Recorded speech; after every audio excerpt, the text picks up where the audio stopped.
Alright, in my video today, I'm going to give you a crash 3-minute course about OpenBOM data management. So let's start. There are 5 parts of OpenBOM data management that you need to remember.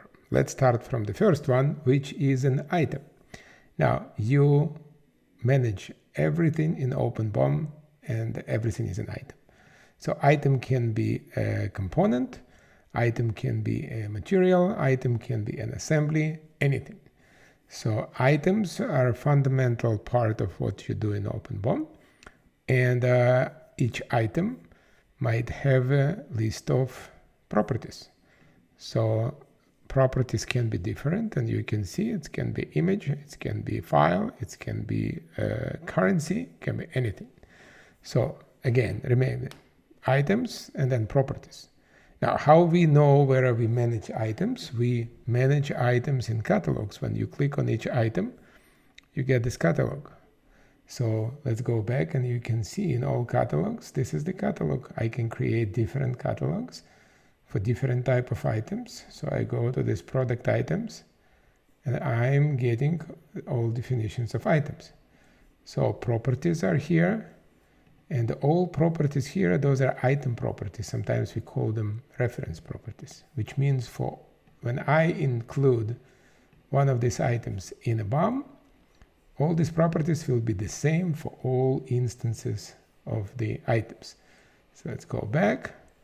I have an item. And the next thing, I have a BOM. So BOM is something that uses items to create a structure. So for example, this is my BOM for this product. I can see it in the nice graph. You see this is the components that I use it. But if I access it as a BOM, you will see now the items that we included together with all properties. You see these properties with the square brackets, those are item properties. And properties that without square brackets, those are instance properties. So now how I put an item from a catalog to the BOM, first of all, I need to select that these catalogs will be used. And now I just add one item and I can search for items to include. And let's say this is the item that I still don't use in this BOM. And I insert it. And this item is getting all item properties automatically. And the instance property, I can put them in. So for example, I have 5 items like this, and you see automatically calculations happens because we have formulas here.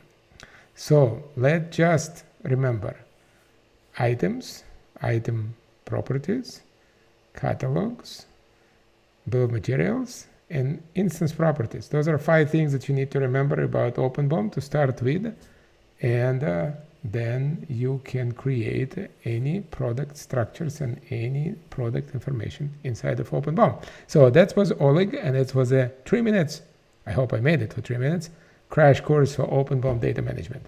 See you in the next videos. Thank you.